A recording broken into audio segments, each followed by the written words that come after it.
adjustment with. This is Fox 13 News in high definition. Welcome back. There are lots of ways to stay in shape, and for the most part, experts agree doing something you enjoy can be much more effective than pushing yourself into a fitness routine that doesn't agree with you. Absolutely right. You know, that makes sense. And why would you want to do something that you consider a burden instead of doing something you love? In today's Booming Forward segment, we follow a couple of boomers who have stepped out of the box and into the air. Staying fit past 50 can be a difficult commitment to make, and a couple of the last things a boomer might consider would be aerial aerobics and pole dancing. But to 52-year-old Claire Beanick and gal pal Lori Singleton, who's 56, all it took was a simple coupon to nudge them into action. I actually saw a Groupon online for 5 classes, and I knew I wasn't brave enough to come myself, so I called a couple of friends, and of course Claire was the only one brave enough to attempt. We like to try different things. Inhibitions aside, Claire and Lori jumped, or rather climbed, right in.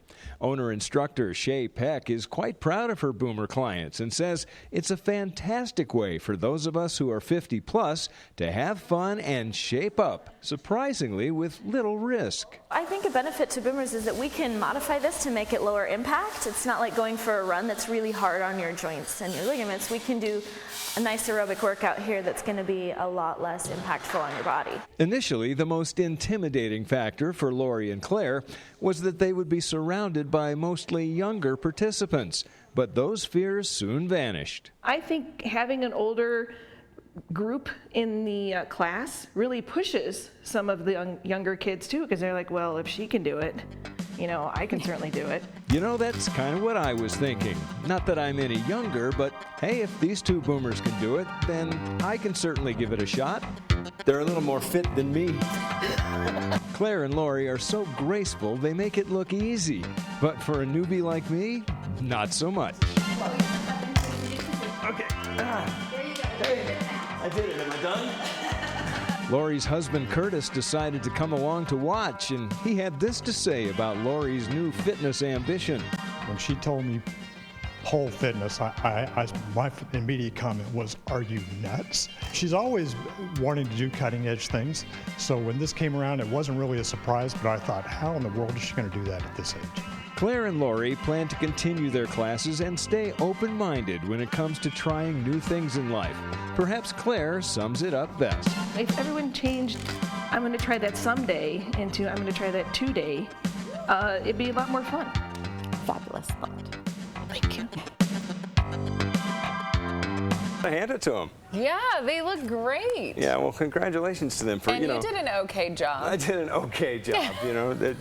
I have to take a few lessons, that's all. But they stepped right out of their comfort zone, and they found this effective and really great way to stay in fit. Did they say that they found that it made them more confident? Absolutely. They made them more confident, and they plan on keeping an open mind when it comes to stepping out and doing things that aren't necessarily in their comfort zone. And where was this at? Caro's Fitness Center up in Ogden. We thank them for having us out. And by the way, folks, we're always looking for Booming Forward suggestions. If you know someone or have an idea that you think would make a good story for Booming Forward, shoot us an email at news@fox13now.com and just put Booming Forward in the subject line. Ever pole dance? No. I mean that respectfully. That was an odd question. No, I have not. Okay, well, not professionally. If they can do it, you know. I'll put my dollar bills away. You know what, though? I'm not going to lie. I'm going to admit, I told my husband, I'm like, I kind of want to try this fitness pole thing. And his reaction was the same as that other wife's husband. And he's like, are you serious? Yeah, well. Like, okay. So officially now, Dave is the only one on this show who's pole dancing. There you go. I'm just going to throw that out. He is the only one. That is true. I take tips. Maybe I some tips. I got some ones over there. Okay, here we go. We've got a lot of moisture coming up into the state. Finally, now here, this is the change we saw today, mainly here in eastern Utah, where we're getting again just a little more moisture working into the state. And so with some of the other dynamics associated with this storm system that's off to the southwest right now, we're actually getting a few thunderstorms in the state. And we've had some over the last couple days, mainly here in northern Utah. And we can see a few more later on tonight. But this is going to lead to a much more active pattern, not only today and tonight, but as we get into Friday and Saturday as well. What's going on? You can see spinning right here. That's our storm system as it continues tracking towards the southeast. And we are now, as I mentioned, you can see right here, just pulling that moisture into the southeastern part of the state, eastern Utah as well, a little bit into southwest Utah as well. So that's going to be our most likely area as we get into tomorrow that we're going to see thunderstorms. What's going to happen, again, that moisture is going to be moving up, and it is moving towards the northwest as well. So we'll see continued thunderstorms tonight, pretty isolated stuff, but the moisture will be in place tomorrow in southern and eastern Utah.